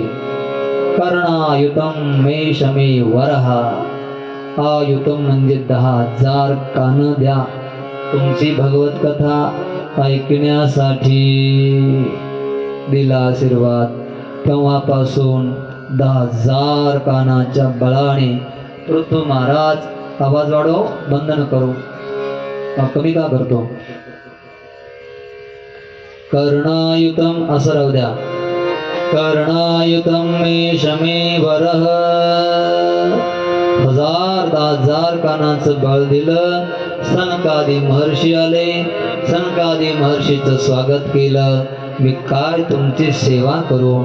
माझे प्राण, दारा, सुता, सपरिच्छदाः, गृहं राज्यं मही कोशं सर्वं निवेदिये. माझं सगळं तुम्हाला समर्पित आहे. प्राण, दारा, सुता, सपरिच्छदा गृहाः, पुन्हा मही, राज्यम, कोशम सगळं तुमच्या चरणी समर्पित आहे. ज्यावेळेला विश्वामित्र पण म्हणले ना, हे वसिष्ठ दशरथजी महाराज विश्वामित्राला म्हणले आता तुम्ही चालला आहात तर सगळं तुम्हाला मी समर्पित करत आहे. नाथ नाथ सकल संपदा तुम्हारी, मैं सेवक सुत समेत नारी. मंगल आवाज, अमंगल हारी, आवाज तुम्ही करू कोणा? आदर बिहारी. नाथ सकल संपदा तुम्हारी, मैं सेवक सुत समेत नारी. मंगल भवन मंगल हारी, प्रभु सुदर्शन हरिर बिहारी. सनकादी महर्षी प्रसन्न झाले. सनकादी महर्षी पाशी पृथ्वी महाराजांनी मागितलं भगवान मला ब्रह्मज्ञानाचा उपदेश करा. सनकादी महर्षींनी उपदेश केला.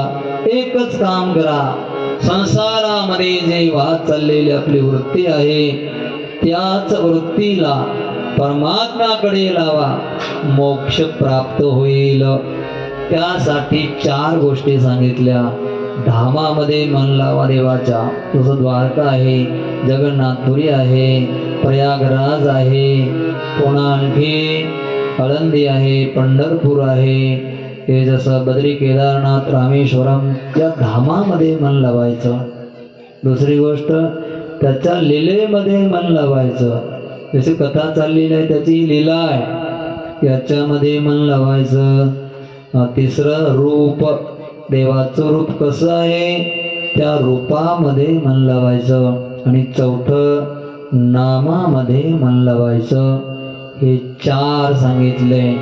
वृत्ती संसारापासून परावृत्त करायची असेल तर तिला काम लावावं लागतं. रिकामी वृत्ती ठेवले की ती बाकी दुर्वृत्तीमध्ये जाईल, दुष्ट प्रवृत्तीमध्ये जाईल. म्हणून तिला सारखं सत्कर्म करायला लावायचं म्हणून साधू नेहमी कर्मरत असावा. कर्म करत राहावं त्याने. सकाळी उठल्यापासून पूजा, ध्यान, जप, ध्यान, धारणा, वाचन, ज्ञानेश्वरी गाथा, पारायण हे रिकामं राहायचंच नाही. थोडा वेळ मिळाला की लगेच काहीतरी करत राहायचं.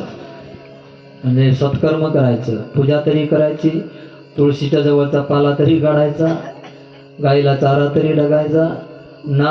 आता ज्यांना काही अशी सुविधा आहे बरं का, त्यांना अशी सुविधा आहे काय काम नाही आहे, काहीच नाही.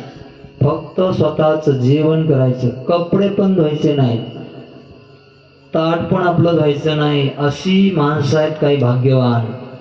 मग त्यांनी काय करायला पाहिजे? त्यांनी तर एवढं सत्कर्म करायला पाहिजे. रामकृष्ण हरी जप करायचा, ज्ञानेश्वरी वाचता येत नाही, मग रामकृष्ण हरी म्हणत राहायचं. इथं येऊन बसायचं, घरी नाही बसायचं. आपलं आत्मकल्याण करून घ्यायचं. बरेच माणसं रिकामे, त्यांना काम नाहीये, करमत नाही, शेजाऱ्याकडे जायचं, इकडे जायचंच नाही, इकडं यायचं, गाय सांभाळायची, गायीची सेवा करायची. काम नाही ना, मग गाय घ्या, गाईला चारा आणायचा, तिच्यापाशी बसायचं आणि गायीच्या जवळ बसून जर जप केला रामकृष्ण हरी रामकृष्ण हरी, 10 पटीने श्रेष्ठ आहे तो जप. असं करायचं. मनाला मोकळं ठेवायचं नाही. महाराज, मन जे आहे ना त्याला सांभाळायच्यासाठी 4 साधनं आहेत, त्यामध्ये ते मन लावायचं, आत्मकल्याण होईल. या सनकादी महर्षीने पृथु महाराजांना उपदेश केला. सनकादी महर्षी निघून गेले. पृथु महाराज आणि त्यांची अर्ची दोघांनी वानप्रस्थाश्रम ग्रहण केला. तिथून ते गेले वनामध्ये. मुलांनी राज्यशासन चालवलं, तिकडे त्यांचा उद्धार झाला. त्यांच्याच वंशामध्ये प्राचीन बर्ही नावाचा राजा झाला. असे अनेक राजा झाले, पण मुख्य मी सांगत चाललेलो आहे. प्राचीन बर्ही राजा झाला आणि या प्राचीन बर्हीच्या वंशामध्येच पुढे प्रचेता नावाची मुलं झाली. प्रचेता हे 10 मुलं आहेत. या 10 मुलांची आकृती एक सारखीच आहे. नकशिक दोन्ही सारखे दिसतात, सगळे 10 सारखे दिसतात. त्यांचं बोलणं सारखं आहे, त्यांचं चालणं सारखं आहे, पाहणं सारखं आहे, त्यांचं आवाज त्यांचा सारखा आहे. म्हणून 10 पोरांचं नाव राजाने प्रचेता ठेवलं. हे प्रचेता अशी घटना पहिली घडली ब्रह्मदेवाच्या सृष्टीमध्ये, नाहीतर नाही.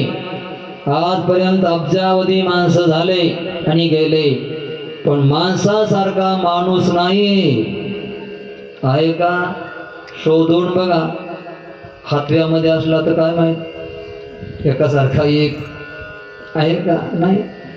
कुठेही जा, अमेरिकेला जा, पाकिस्तानमध्ये जा, जर्मनीला जा, कुठेही जा, सगळ्या पृथ्वीवर जेवढे माणसं आहेत तेवढे शोधा, नकशिक असा कोणी नाही. सारखा मिळेल आणि ओळखणारा, अरे याच्यासारखं दिसते बरं काय, पण फरक आहे.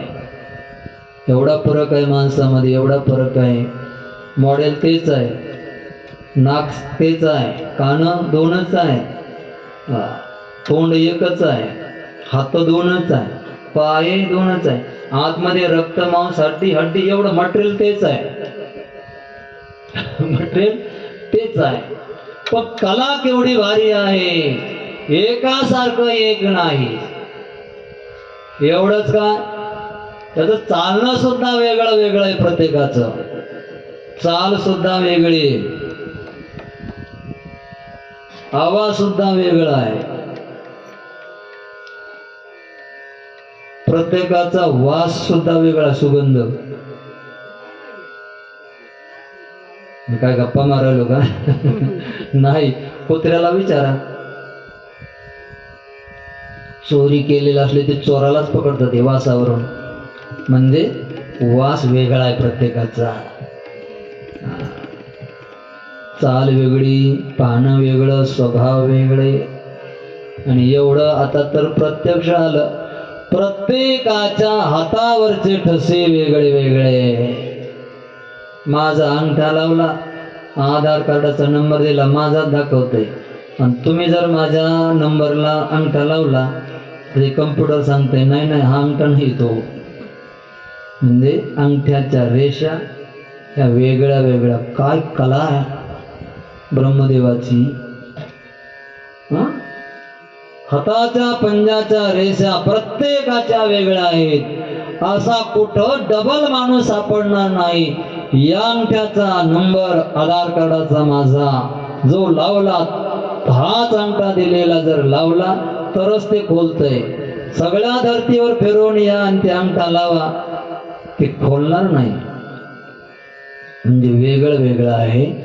पण ब्रह्मदेवाच्या या कृत्रिम युगामध्ये असे 10 मुलं होते की ज्यांचा स्वभाव, गुण, वाणी, चाल, हाल सगळी एक असल्यामुळे त्यांचं नाव प्रचेता ठेवलं. राजाने सांगितलं, प्रचेता संसाराची वृद्धी करायची आहे. प्रचेता म्हणले संसाराची वृद्धी, विस्तार, प्रजा निर्मिती करणं हे नंतर. पहिलं आम्ही सगळेजण नारायणाची प्राप्ती करणार आहेत. सगळ्यांनी एका स्वरामध्ये सांगून दिलं. आणि पश्चिम दिशेला आम्ही चाललो. पिताजी आम्ही तुमचं ऐकणार नाही. आम्ही निघाले नारायण सरोवराकडे गेले. तिथे सरोवराच्या किनारी जाऊन बसलेत. आता कशी परमात्म्याची साधना करायची माहीत नाही. गुरुविन अनुभव येणार नाही. म्हणून कोई मिला दे संत ऐसा फकीर, कोई मिला दे संत ऐसा फकीर, करा दे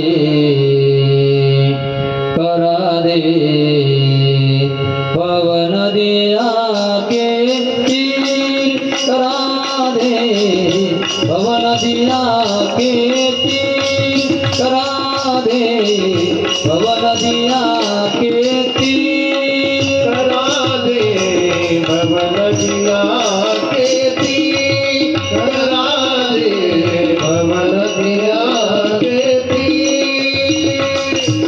तात मिले पूर्णिमात मिले सुत भ्रात मिले युवती सुखदाई, राज मिले गजबाज मिले सदसाद मिले भगवान चितपाई, लोक मिले विधि लोक मिले सुर लोक मिले वैकुंठ जाई, कहे निपट निरंजन लाल, सब कुछ मिले पर संत समागम दुर्लभ भाई, करा दे पवन दिया के तीर, करा दे पवन दिया के तीर, करा दे पवन दिया के तीर, करा दे भवन दिया के तीर, करा दे भवन दिया के तीर, करा दे भवन दिया के तीर.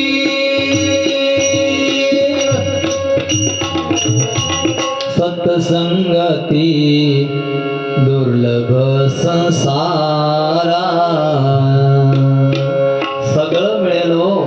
तात मिले पुनि मात मिले, माँ मिलेगी बाप मिलेगा पुनि भ्रात मिलेगा, तात मिले पुनि मात मिले सुत भ्रात मिले, पुत्र मिलेगा, राज मिलेगा, गजबाज मिलेगा, सुरलोक मिलेगा, विधि लोक मिलेगा, युवती सुखदाई मिलेगी, लेकिन सत्संगति दुर्लभ संसारा. संत संगती मिळणं फार दुर्लभ आहे. संत संगती विना, संता विना, सद्गुरु भगवंता विना कसा परमार्थ करायचा कळणार नाही.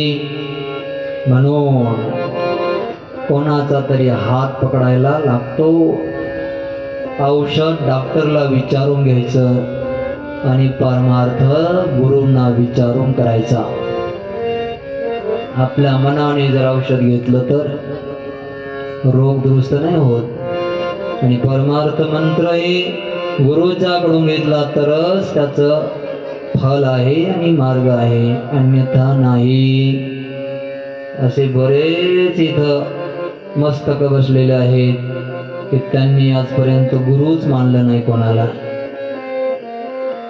असं नाही चालत.